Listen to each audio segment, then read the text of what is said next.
নমস্কার বন্ধুরা, মিঠুর কুকিং চ্যানেলে আপনাদেরকে আবারও স্বাগত। সব সময়ের জন্য আমিষ যারা খান তাদের চিন্তা করে রান্না করলে কি হবে, যারা নিরামিষ খায় তাদের জন্যও চিন্তা রাখতে হবে। এটা আমিষ নিরামিষ প্রত্যেকের জন্য দুর্ধর্ষ একটা খাবার, যেটা গরম ভাতে দারুণ লাগবে খেতে। মটর ডাল নিয়েছিলাম 1 কাপ মতন, ভালো করে ধুয়ে নিয়ে আমি প্রেসার কুকারে 2টো সিটি দিয়ে সেদ্ধ করে নিয়ে কাটা দিয়ে দিচ্ছি। কাটা দিলে পুরো ঘেটে যাবে ডালটা। এরপর ওর মধ্যে হলুদ, অল্প করে হলুদ দিয়েও কাটাটা দিয়ে দিয়েছি। আমি কিন্তু লবণ দিয়ে, অল্প লবণ দিয়ে সেদ্ধ করতে বসিয়েছিলাম। তো এরপরে কাটোয়ার ডাঁটা বা মিষ্টি যে ডাঁটাগুলো হয় না, সেই ডাঁটার আগা দিকে নরম নরম যেটা, সেই পোর্শন কিছুটা কেটে রেখে দিয়েছিলাম।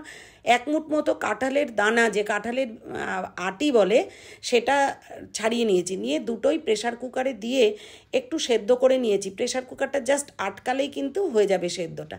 এরপরে পাশে রেখে দিয়েছি। কড়াইতে সর্ষের তেল দিয়ে ওর মধ্যে 5 ফোড়ন আর 2টো শুকনো লঙ্কা দিয়ে ভালো করে ভাজা ভাজা করে নিয়ে, তো এর মধ্যে যে ডালটা আমি সেদ্ধ করে নিয়েছিলাম সেই ডালটা দিয়ে দেবো। তার আগে আরও কিছুটা হলুদ দিয়ে দিয়েছি আর অল্প একটু কিন্তু জাগেরি পাউডার দিয়েছি, জাস্ট অল্প একটু টেস্টটা ঠিক রাখার জন্য।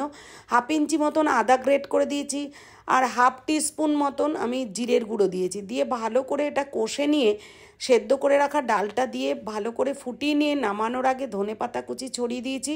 খুবই সুন্দর খেতে হয়েছিল। আপনারা যারা এখনও খাননি, ঠিক এইভাবে রান্না করে খেয়ে দেখবেন, দুর্দান্ত লাগবে। আর আমার চ্যানেলটা যারা সাবস্ক্রাইব করেননি, তাদের যদি আমার রান্না ভালো লেগে থাকে অবশ্যই সাবস্ক্রাইব করে বেল আইকনটা প্রেস করবেন, যাতে পরবর্তী ভিডিওর নোটিফিকেশানটা আপনাদের কাছে পৌঁছয়।